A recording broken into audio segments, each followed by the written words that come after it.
All right, everyone made it. You made it up here. It's the end of the day, right? 4:15. So you made it up the 3 flights of stairs that I was a little out of breath. I've done it 2 or 3 times today. So thank you all for being here. I know it's the end of the day. Hopefully this is interesting. So today we're going to be nerding out on UI components. I'm JD Jones, and I'm from a company called Modus Create. And we're going to start this off with a cautionary tale.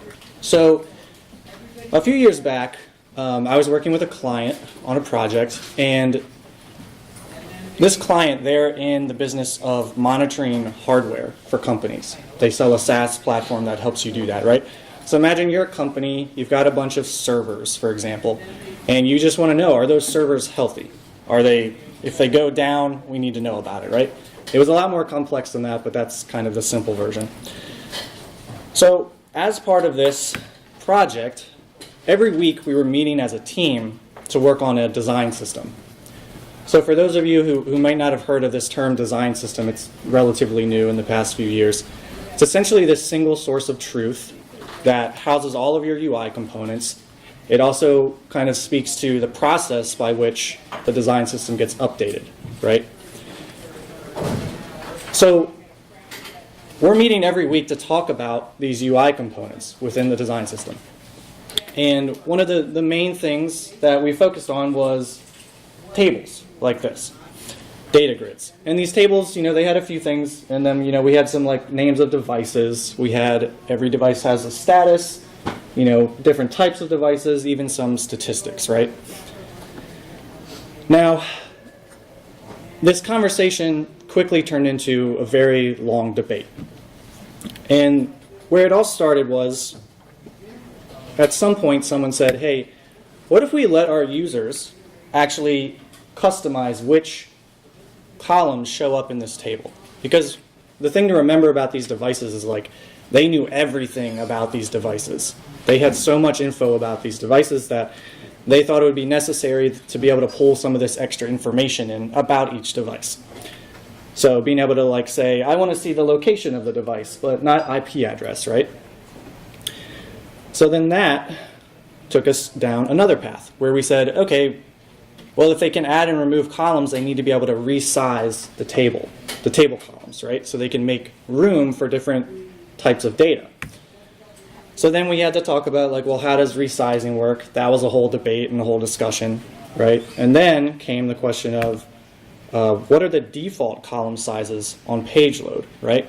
Meaning, like, the first time that a user comes to the screen, how do we specify, like, exactly how big each column is going to be for each piece of data? Now, our first idea was like just divide it equally, and we'll start there. But then a lot of people took issue with that, right? Because certain pieces of data here, such as the device name, we knew that those were typically really long, and so they needed a little bit more space. So then we're like, okay, well, let's just put like a default width on those columns. So that's like, we'll say that's 400 pixels. And they were like, well, then what do we do with the width of all the other columns? So now we're talking about like taking that 400 pixels and subtracting it from the total width of the column and then dividing that equally, right? We're like, yeah, that shouldn't be a problem. Developers should be able to figure that out easy. There's no developers in this meeting, right? First red flag, right? So from there, someone's like, well, what about this CPU column over here? Like, it doesn't need that much space. Why don't we put like a minimum width on that column? So they could, a max width. So they could, make it smaller if they want to, but they can't expand it further than 136 pixels. So then we're like, okay, well, then how do we figure out the width of the rest of the columns? And we're like racking our brains trying to figure this out. And eventually this one guy on the team, he's like, there is a formula. I can figure this out. And we never got that formula. And I can't imagine why. Because this was like a tough problem. I imagine that if we did have a formula, it would have ended up looking something like this with some sort of sigma notation where you add up the sums of all the columns that don't have a standard width, right? And then dividing the rest of the space equally, right? Super complex, way too complex for what it needed to be. And that's kind of the point of this story. the moral of the story, let's talk about that. What kicked all of this off? It was that one what if question in the very beginning. What if we let our users customize the table, right? So what I learned from this was, a few things. And mind you, this took over 4 weeks for us to discuss all of this, and at the end of it, we still hadn't really decided how these tables were going to work. That's a lot of time. During that time, there were a bunch of other UI components that we weren't discussing at all. We were only talking about these tables, right? So how can we do that better? One thing that I like to do now in these design system meetings is I set ground rules, right, to keep the meetings on track. And so some of these ground rules are things like, don't design components for a hypothetical future that doesn't exist right now, right? Because the thing we need to remember about design systems, a true design system, is that they do act as that single source of truth, where if I want to update this component, I don't have to go and find it everywhere that it exists across all my products, on the hundreds of screens, and update it manually there. With a design system that is a true design system, I update it once in the system, and then that propagates to all of my different products. It's a little more complex than that, but it's much simpler than having to do it manually, right?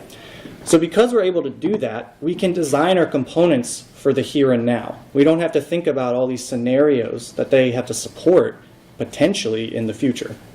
So that's ground rule number one that I like to institute.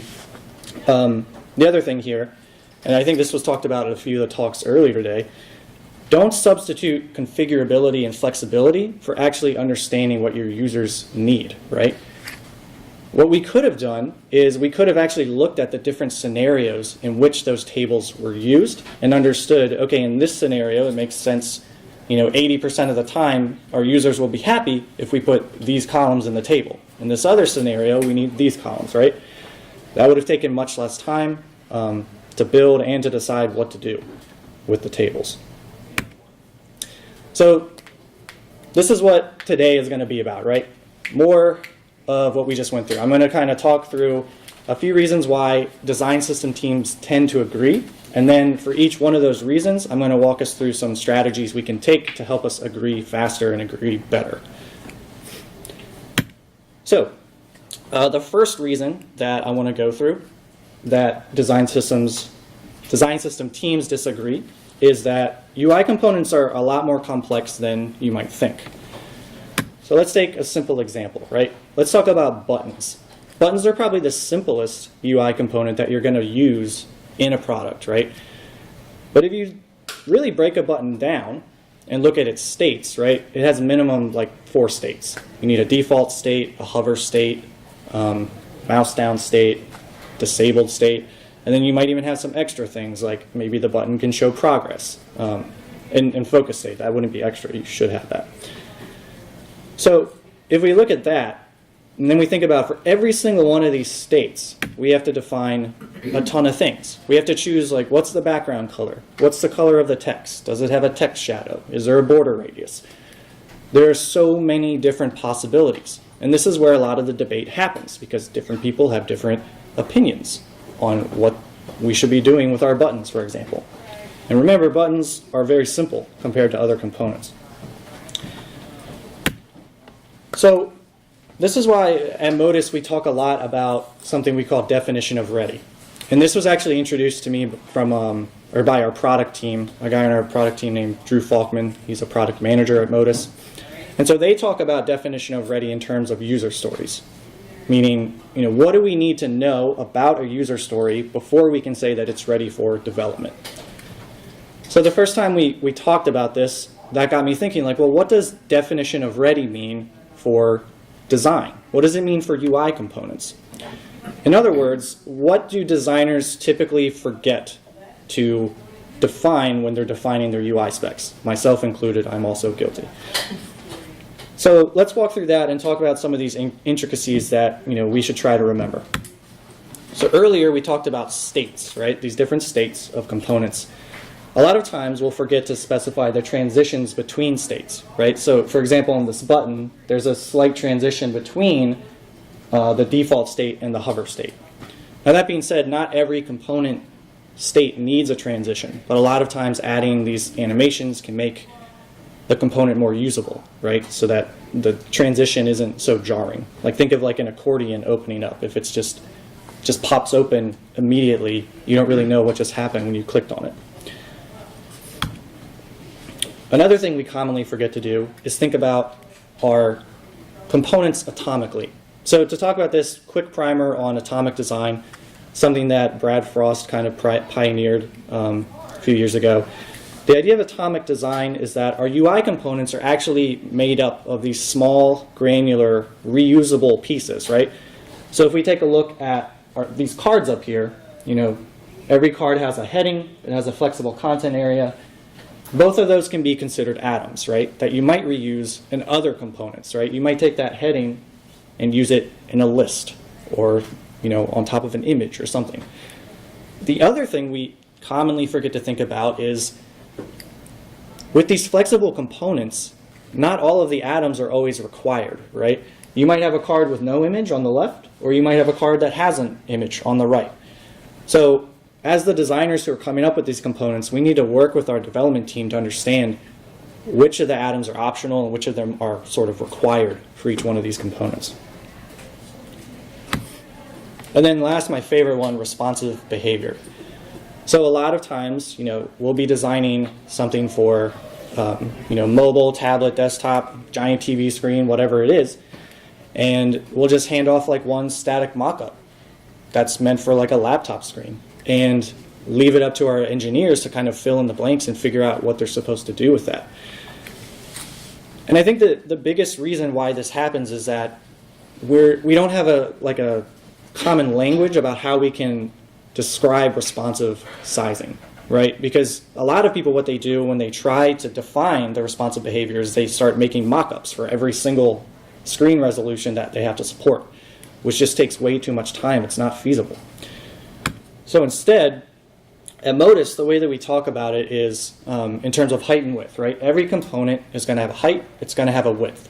And for each one of those, the height is either going to be fixed or viewport dependent, meaning it will resize based on the viewport, content dependent, or additionally you could add a min or a max height and width.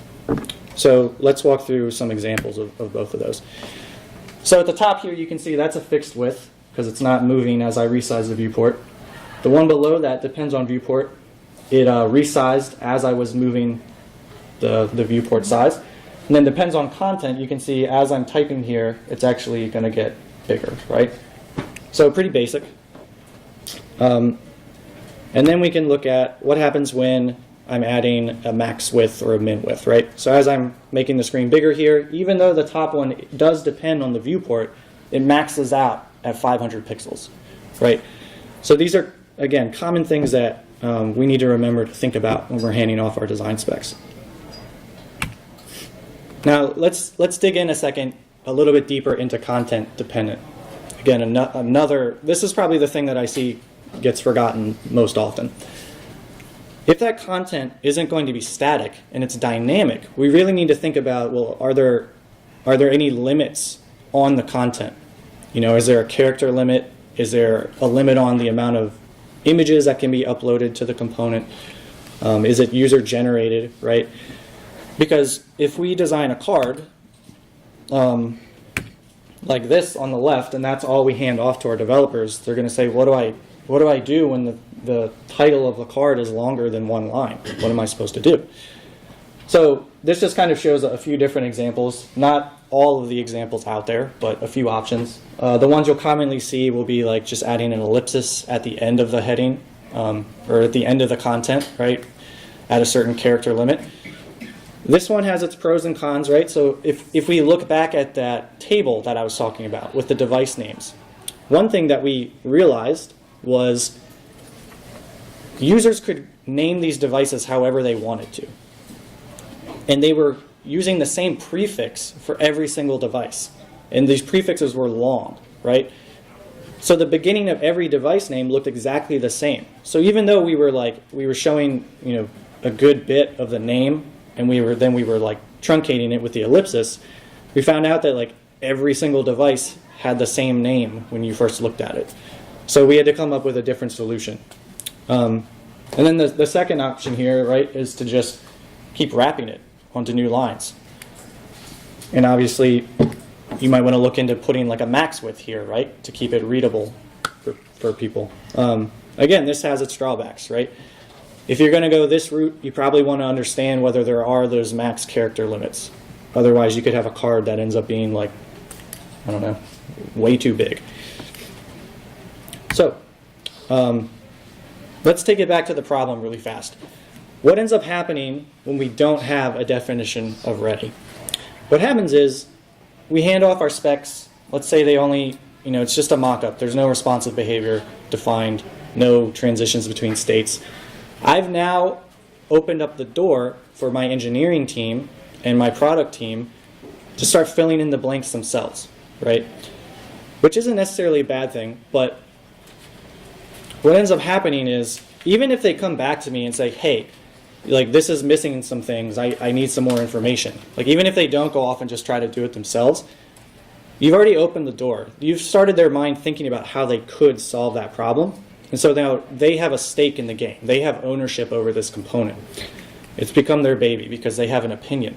So for you to tell them like, no, your idea, like it doesn't work, we need to try this other idea, now it's becoming a personal discussion. You're telling them like, no, you need to change your baby, which is rude. So how can we do better? So the first thing we want to do is we want to sit down with our team and define definition of ready, because it's going to be different for every team. Some teams that follow a more waterfall approach will want all of those specifications defined before it goes to development. Other teams are more willing to shoot from the hip. Like a recent team that I've been working with, they're okay if we just give them like one screen size at first. They start to build that, and then we come back later with the responsive sizing guidelines. And they're okay with that, and they know that there might be a little bit of rework, right? But it's about knowing your development team. And then the other thing that I would recommend is just making a simple checklist. It's really that simple. And as you're creating a component, go through that checklist, make sure you've checked off all the boxes. Feel free to take some of the things here from this presentation today. The other thing I would recommend is don't build from scratch all the time. Look around for a component framework out there that has already made a lot of these decisions for you. Now it's going to be hard to find one that like you love completely, that there's going to be little things that you don't like about it, but that's a lot better than trying to do everything from scratch and having to make all of these decisions as a team and agree on everything.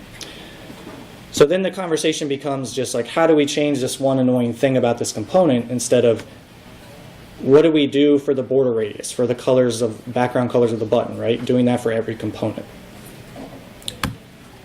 And then last, I think this is probably the most useful one, because the biggest problem here, right, is the fact that people will start debating about how these components should work. I really recommend assigning a facilitator.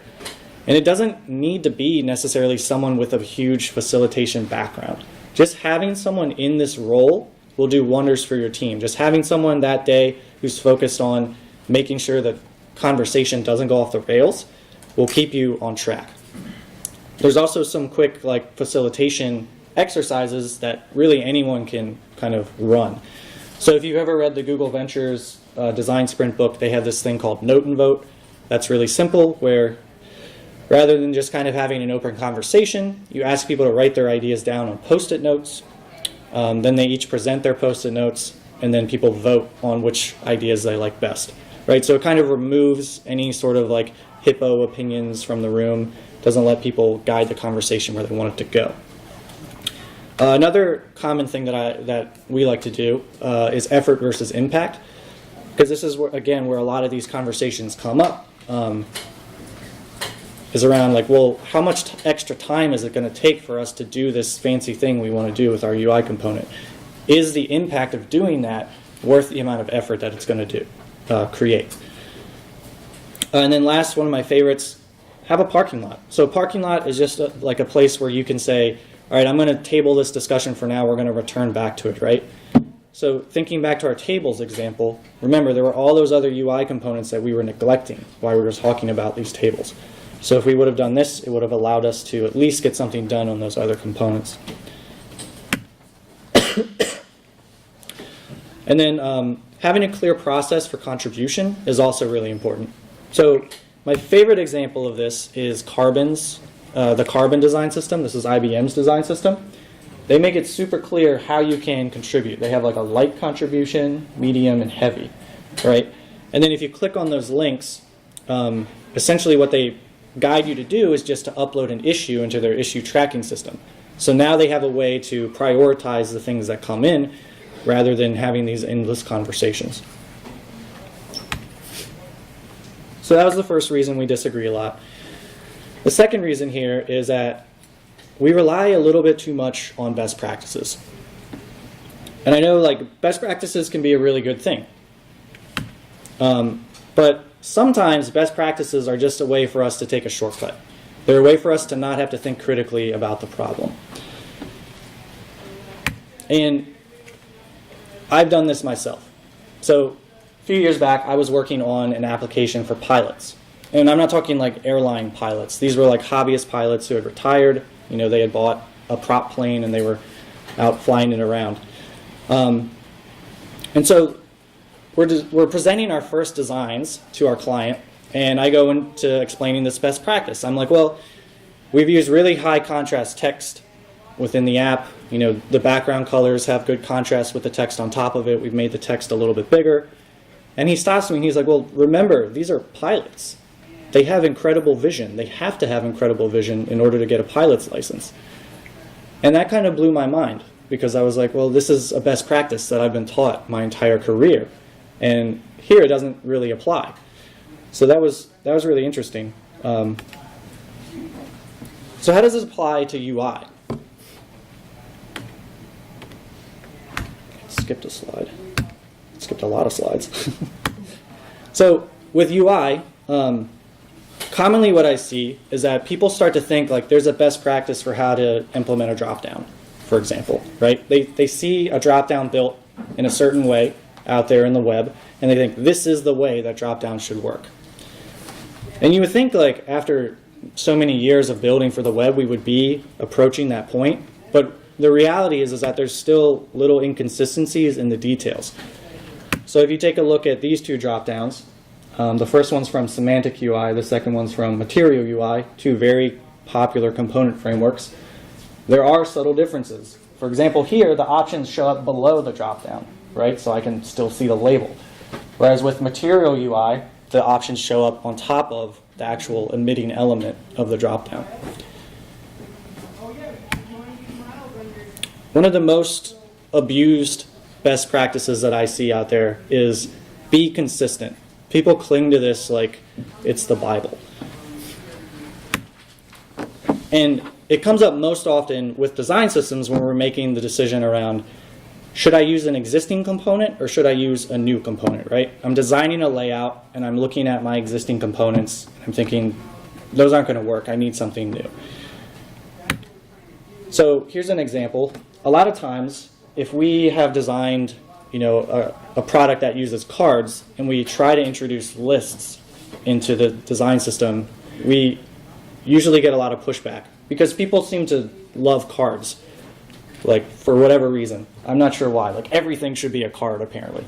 But there's actually some pros and cons to each of these, right? Like if you look at a list, it's much easier to scan. It's much better for homogeneous content, right? And this is actually straight from the material design specs, where they walk through and say, like, if every element in the list has the same elements of like an icon, a title, and an arrow, then use a list because it's much easier for the eye to scan through that. There's not all this extra, containers around each item. Plus, if you look at the cards, right, you're using a lot more space because every one of those list items has a container, and then there's space between the container. So little things like that can actually end up making a big difference. So there's kind of two ways that we can answer this question wrong about whether to use the existing component or the new component. The first way is when you use a new component when an existing one would have solved the problem well, right? Because now you're just introducing wasted time.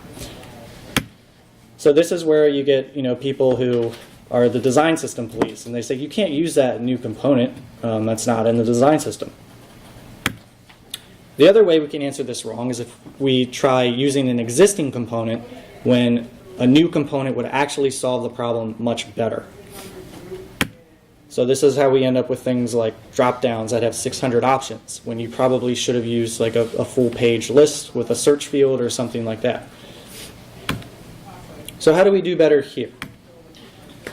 The first thing that I recommend is evangelizing design principles. And this is a big thing within design systems, is defining these design principles. Now, when I say evangelize, right, it's not just create, right? We're not just creating design principles off in a vacuum where no one's ever going to see them. We need to get our different teams involved in this, our developers, our product managers, our salespeople, so that they have buy-in to what the design principles are. So here are a few design principles that you might consider putting into effect. This first one, expectations over consistency, right? And Jared Spool, who gave a great talk earlier, actually has a great article out there about this right now, where he kind of walks through the fact that if you're using an existing component, you put it on the screen, and then the user comes to that screen and it's not what they expect, right? You failed. That's not what you want. So expectations are more important. And then the second one, this applies to kind of like the designers who, they come in and there's some existing components and they just want to redo everything. As designers, my opinion is that it's usually our goal is to innovate by solving problems, not by creating some futuristic UI.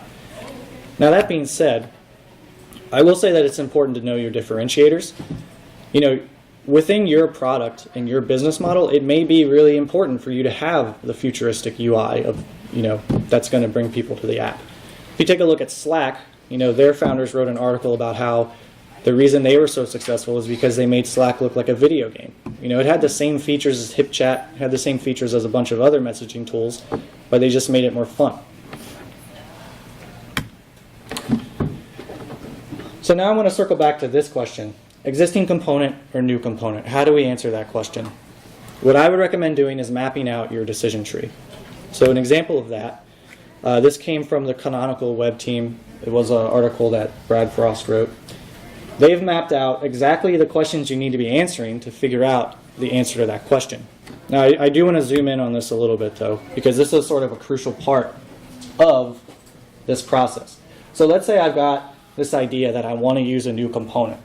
I ask myself, does something similar to this component already exist? If yes, then I ask myself, can that component be amended to suit these new requirements while still fulfilling the existing requirements? So let's break that down, because that's a little tricky, right? This term new requirements kind of throws me off, because a requirement is just kind of explaining what the system needs to do.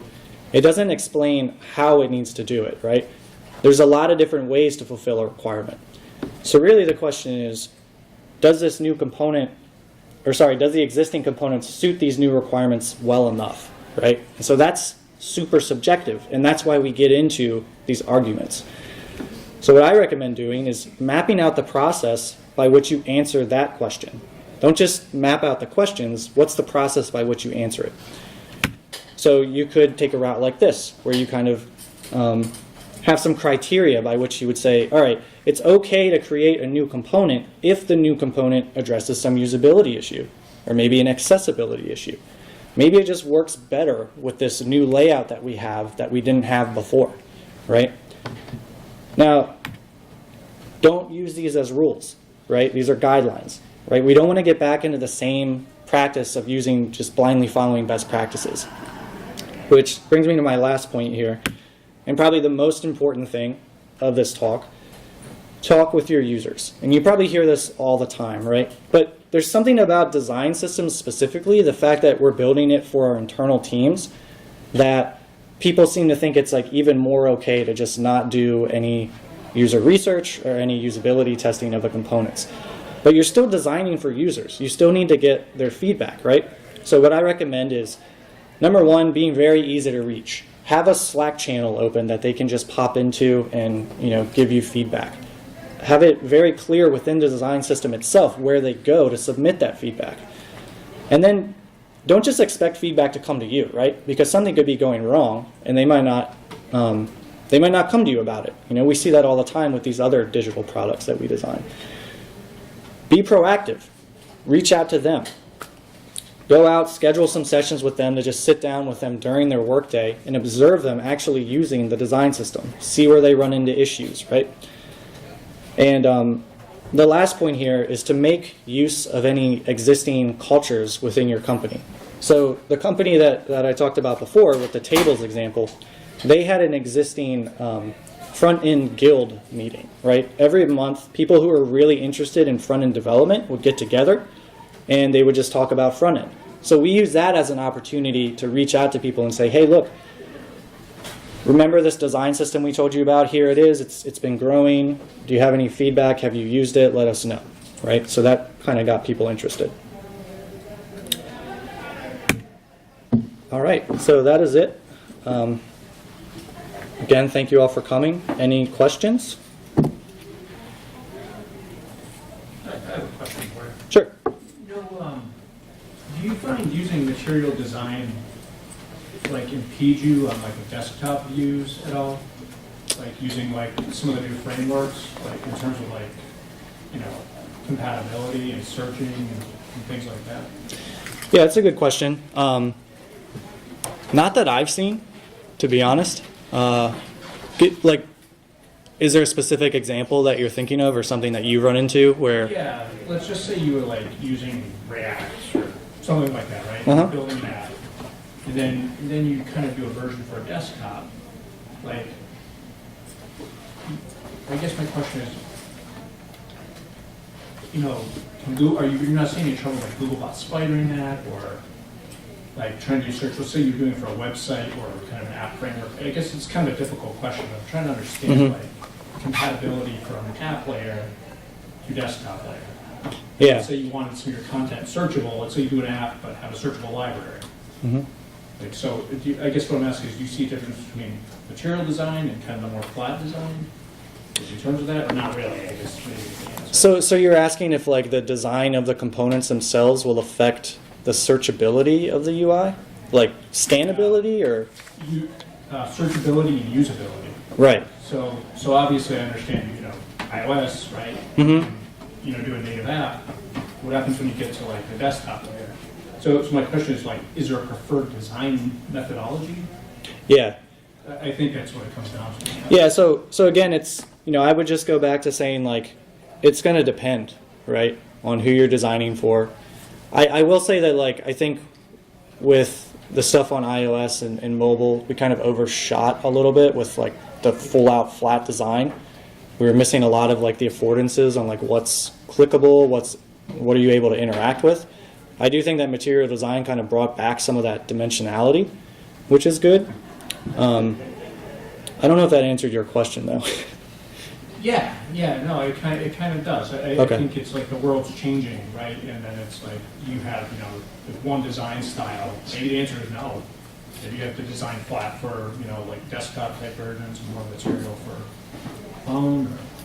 Yeah, I mean, that could be something you look into. I would definitely want to see what impact that would have before going down that route, right? Like, would it be worth, again, effort versus impact? Would the impact of doing that be worth the effort of having like a completely separate look and feel on desktop versus mobile, right? So that's where, you know, talking with your users, kind of getting the feedback, looking at how they use the app and understanding, all right, well, people, when they use it on desktop, they're having more trouble, or are they not having more trouble? Is it the same? That's how you would answer that question. All right. Yep. So when you're working with your product and dev teams, do you try to do anything like ahead of time to share like the overall design system, components, some of the primary tenets you're using that inform your designs, or do you just sort of let them absorb that as they get more and more designs passed over and they sort of see what you're doing? Yeah, I mean, I think the earlier you can introduce it, the better, right? But if you're working on a new product from scratch, it might take some time for you to come up with what those design principles are. but the earlier the better. Now that being said, it could take some time for your engineers to start to actually absorb that material as well. Like just because it's out there in the design system, it's written up, doesn't mean people are going to start like following it to a T, right? Like a design system is not a one and done thing. It needs to evolve. It's much more than just the documentation that gets put up there. There's a whole governance process around how do we make sure people are following the design system. If they're not following it, why are they not following it? Maybe it's too prescriptive. Maybe it's, not prescriptive enough, right? Yeah. I guess that makes total sense. And just to add, I forgot to add context, which is I've worked with some development teams who do not make any decisions, and they're working on pixel perfect reproductions of whatever you give them. And then others who start to internalize, like I was saying, like the underlying tenets of a particular design. And obviously the latter is more effective because if you don't have every size or every scenario, they can, if not do the exact right thing, at least put in a placeholder that makes sense. And obviously long term that's a lot more fun and you can move a lot faster if the team understands that. So think about how to bring 100%. them on, not like why you made every decision, but why you made some of them. And they know like, oh yeah, I'm going to reuse this component because they told me we need to add a delete button here. I know what to do because I get the approach.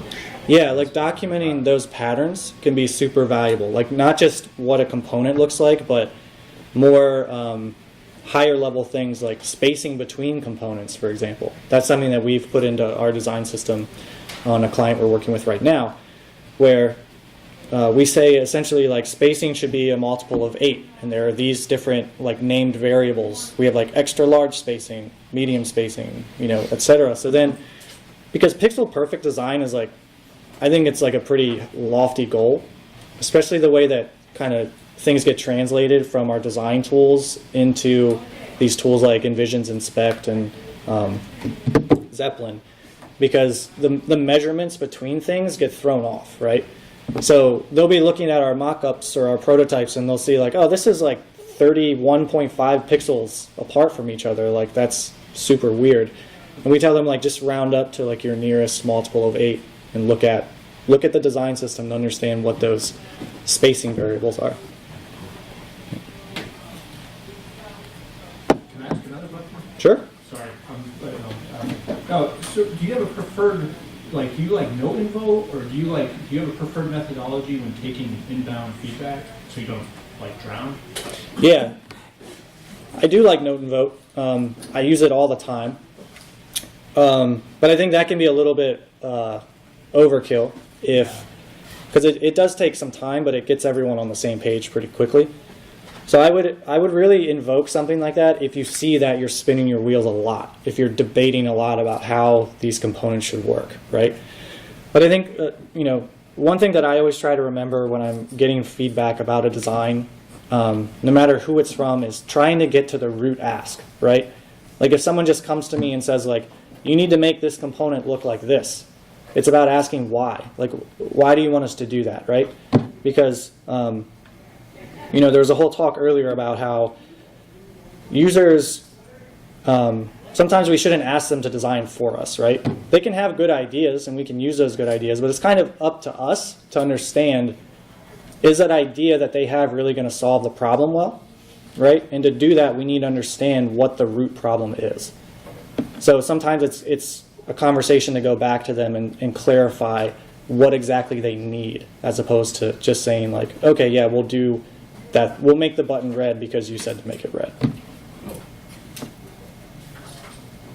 But what about expectations?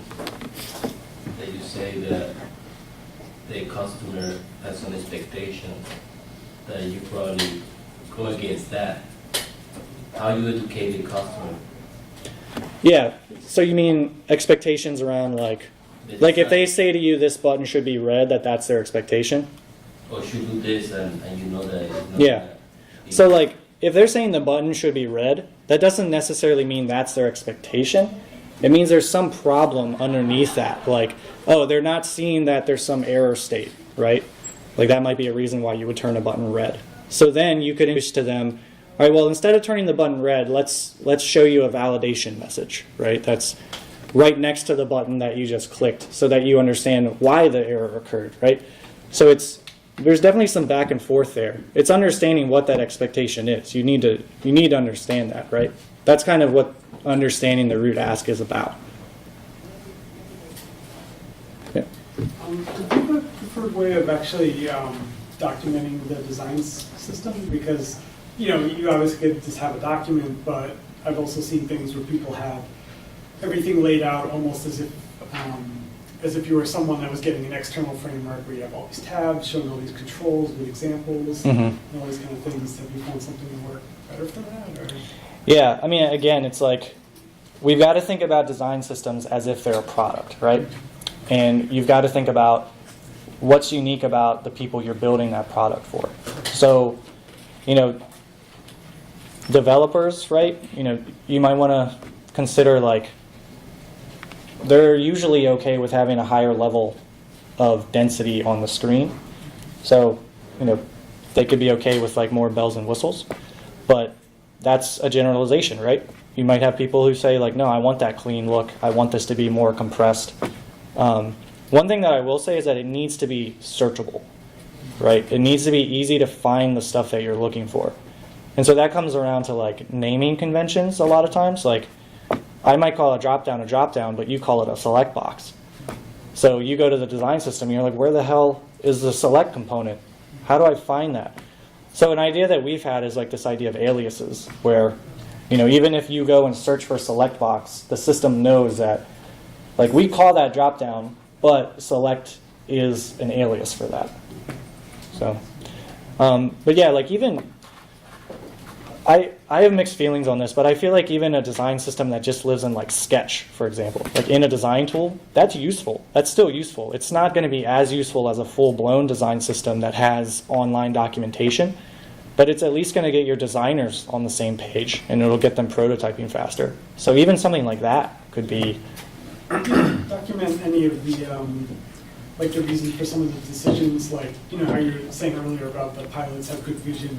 Is that something that would maybe be captured somewhere so people know, like, because someone else could come along later and be like, oh, this should be more accessible in this way, but maybe it doesn't have to be because... Ideally, you would. Realistically, that doesn't tend to happen. It's another one of those things right on that list that's like, these are the things we tend to forget.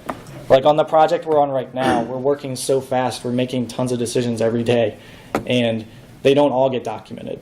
And you're right, that does sometimes create a lot of issues when like the client comes back and they're like, well, why did we do this again? And we're like, we had a reason, but that was like 6 weeks ago.